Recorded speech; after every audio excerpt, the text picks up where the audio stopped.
Hey all you cool cats and kittens, and welcome to another awkward yet engaging lesson from me, Miss Letts. Today our focuses will be on two things. Firstly, the dirt work from your letter assessments that you sent through, and secondly, Macbeth Act 5 Scene 1. So without further ado, we will move on to our dirt work. The first section of this slide that you're going to want to focus on is this bit on the left, because this is what's going to make you consciously reflect on the work that you produce for me. So firstly, I would like you to underline any sentences that are more than 3 lines long. And if you find you're doing lots of underlining, you need to be using full stops securely. It makes your work much more coherent. Secondly, circle each time you begin a sentence with the same word, unless you've done it on purpose. If you're circling a lot, you need to be varying the way you begin your sentences. It makes your work far more engaging to your readers. Thirdly, highlight and label any techniques you've included. So over here you can see things like short paragraphs, rhetorical questions, emotive language, personification, tricolons, anything like that you need to be conscious of because you're crafting your work, and you need to highlight and label. If you find that you haven't highlighted much here, then you need to be using a wider range of techniques.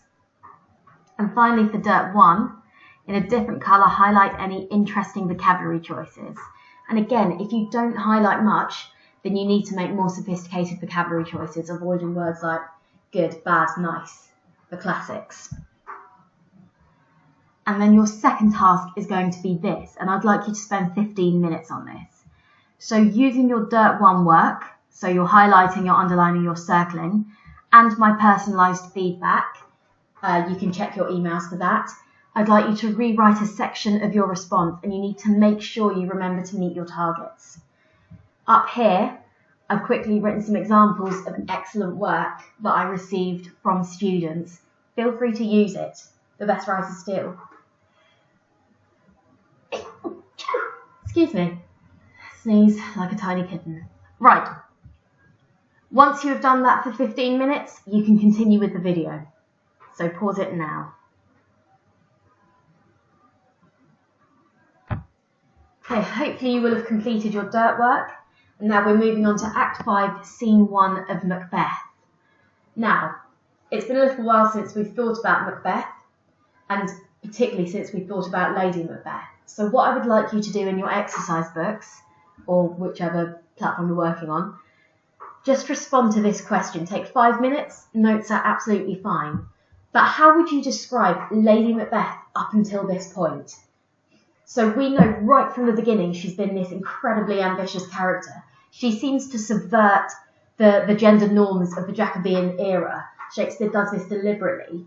She's arguably far more ruthless than Macbeth at the beginning. So how would you describe how we have seen her so far? Write it down, 5 minutes. The next thing you're going to need to know for this work is what actually happens in this scene. So I'm going to ask you to write down a summary. You can draw it and label it if you find that easier or more effective. So ultimately, by this act, Lady Macbeth has gone mad as a result of her guilt for her involvement in the murders. As she sleepwalks, she's frantically trying to wash her hands, and she's thinking about different fragments of the events of the murders of Duncan, Banquo, and even Lady Macduff. And these incriminating words are overheard by a doctor and an attendant gentlewoman. So that is what happens in this scene. Make a note of that now, please. What we're going to focus on now is key quotes from this scene. Of course, it would benefit you to read the scene either in your own copy or online, but if you don't have access to those things, then I will take you through some key quotes. And what I'm going to ask you to do for each one is to copy it down and then annotate it using my notes around the sides. And each quote should take you, I don't know, between 5 and 10 minutes. Up the top here, I've given you a bit of context as to what's happening when this part of the play is said. So here, it's a quote from the attendant gentlewoman, and she's explaining to the doctor that she's seen Lady Macbeth sleepwalking. However, she won't tell the doctor what she's heard Lady Macbeth saying, as there's been no one else there to hear it. So she says, "Neither to you nor anyone, having no witness to confirm my speech." Now, this doesn't necessarily stand out as an obvious quote to be using, but it's quite interesting in terms of our AO3, our context. So, obviously, this attendant gentlewoman is of a lower class, and this is quite revealing for attitudes towards the lower classes at the time. She's worried about telling the doctor what she's heard because, as a result of her class, she's considered maybe unreliable or her claims might not be taken seriously. So this is a serious undertaking for her, the fact that she's even bringing it up. Equally, this idea of witnesses to confirm the speech could also tell us about the tyrannical rule that the Macbeths imposing upon the whole of Scotland. People are too afraid to speak out, and that seems to go throughout the ranks of society. So what I'd like you to do is to copy down that quote and make notes around it using what I've written down. This should take you 5 minutes or just over. Pause it now. The second key quote I'd like you to focus on is this. Lady Macbeth's classic line, "Out damn spot, out I say." And this is when she's kind of pretending to wash her hands while she's sleepwalking. Now here, we've got the repetition of this word out. It's an imperative verb. She's commanding it, which could reveal her desperation alongside the repetition of that word. It kind of tells us that she's mentally unstable and her mind is in decline. And you've got this link to hell with damned spot. Kind of ironic considering her involvement in these murders. And again, you can look at the punctuation as well. This exclamation mark really reveals how strongly she's feeling about it, even though she's in her sleep. Structurally, this is a slightly more sophisticated point. So previously, Lady Macbeth has spoken in blank verse. So that's in iambic pentameter, 10 syllables per line. So, as she doth teach the torches to burn bright. She now speaks in prose, which is what more common characters speak in. It's more like natural speech, and that also reflects her decline. So I'd like you to pause it again here and make notes on this quote. Next quote. So here she's continuing to talk in her sleep and she's focusing on Duncan. She says, "Yet who would have thought the old man to have had so much blood in him?" And it's interesting that Shakespeare has Lady Macbeth avoid using Duncan's name here. It shows her guilt. It shows that she can't even bring herself to name him. Much like Macbeth earlier in the play, he won't say the word murder, things like that. It shows their guilt. And here, when she says old man, we could almost link it to earlier in Act 2, Scene 2, I think, when she says, "Oh, well, I would have killed Duncan, it's just he looked too much like my father."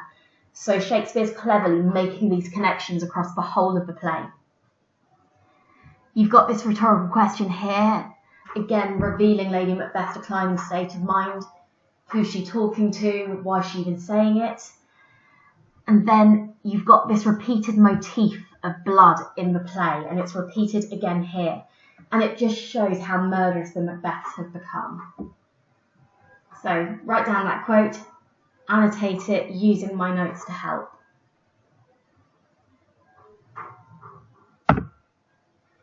Okay. Here she says, "The Thane of Fife had a wife. Where is she now?" And this is where she's focusing on Macduff's family. This is particularly interesting because Lady Macbeth wasn't actually involved in this plot at all. Macbeth did this independently. So why might Shakespeare have her mention it here? Is it to show how much the guilt of all the deaths that she's been involved in has affected her? Why? Why have her focus on this? You've got another rhetorical question. And again, if you're fancying being quite snazzy about it, you notice her speech decline yet again. So she's gone from blank verse to prose, and here she's speaking in doggerel. And that's basically poetry that's irregular in rhyme and rhythm. So the Thane of Fife had a wife, where is she now? It makes her character seem even more kind of unstable. It's quite disconcerting for the audience. It's quite ominous. So usually this sort of poetry would be used for comic effect, but it makes it seem even more sinister here. That's a deliberate choice by Shakespeare. So again, Pause the video, write down the quote, make notes on it. And I think this is our final quote to be focusing on, and she's here just continuing to talk in her sleep. She says, "What will these hands never be clean?" And I'd like you to think about how Shakespeare might be foreshadowing Lady Macbeth's fate here. It's the idea that they'll never be clean, like she'll never reach redemption, she won't be forgiven, she's kind of doomed now. There's no redemption for Lady Macbeth. And you can look at clean in some different ways. Obviously, you've got how can these hands be physically clean? How can she get the blood off? But also it links to that idea of purity as well, and how the sins that they committed are of such a magnitude that they can't be forgiven. If you're feeling fancy, you could also link this quote to Act 2, Scene 2. And one thing that Macbeth says after Duncan's murder is, "Will all great Neptune's ocean wash this blood clean from my hand?" And you've kind of got Shakespeare making that clever link. Macbeth was obviously incredibly unstable, wrought with guilt after he committed Duncan's murder, and it was Lady Macbeth that simply said, "A little water clears us of this deed." And ironically, it's now her that feels that she can never be pure again. So, final quote, write it down, annotate it using my notes. It would not be an English lesson without a delightful bit of extended writing. Here is one I made earlier, and I colour-coded it as well. I'm delightful. I'd like you to do a bit of work on how Lady Macbeth is presented in this scene. Now, you've done a lot of work already on annotating the quote, so effectively you've done most of the work. You just need to put it together into a couple of coherent paragraphs. I'd like you to try to follow this structure. So, what the exam board has been saying is that they don't really like those really formulaic responses like PEA, Peel, Peter, whatever you might have been taught in the past. What they quite like as a basis for people to formulate their responses is a what, how, why structure. And again, obviously I've made it formulaic here because we've not really explored it, but it's not a formula, it's just a way of thinking holistically about the question. So the what is to make a statement that actually directly answers the question. So in our case, how's Lady Macbeth presented in this scene? She's presented as mentally unstable. And then the first how is Shakespeare showing this? And that's with a quote. You need to go into detail with the quote, talk about the effect on the audience, maybe an alternative interpretation. And the why is the most important. This is the bit that covers our context. We're thinking about the writer's intentions. We're thinking about what was happening at the time that Shakespeare was writing. And using this what, how, why method that the exam board has recommended means that you're likely to tick all the assessment objectives. It ensures it much more effectively. So here's one I made earlier. In Act 5, Scene 1, Shakespeare presents Lady Macbeth as mentally unstable. This is demonstrated when she says, "Will these hands never be clean?" This rhetorical question indicates the immensity of the guilt that Lady Macbeth is feeling. Furthermore, the noun clean connotes purity, which juxtaposes Lady Macbeth's murderous actions. At this point, the audience may feel that Lady Macbeth is receiving her comeuppance. However, this could also incite sympathy, as Shakespeare reveals a more vulnerable side to Lady Macbeth. Her guilt finally overpowers her ambition. This is a stark contrast to the Lady Macbeth of Act 2, Scene 2, who ironically claims that a little water clears them of this deed. It could be argued that Shakespeare is showing the consequences of treason and regicide, particularly considering the recent scandal of the gunpowder plot. So that's just an example. Obviously, you might want to embed your quote in a far more sophisticated way. This still might be a little bit too rigid of a structure for you, but it gives you an idea of the detail that you're kind of required to write in for responses like this. So I think you should probably spend 20 minutes on this, and depending how quickly you write, or I don't know, any other factors, how difficult you find the task, you should be aiming for about 2 or 3 paragraphs. And if you want to send that to me afterwards to mark, I'm more than happy to do so. I would probably pause it here so that you have the information in front of you, and then spend 20 minutes doing this work. Good luck. and thanks for listening. Bye.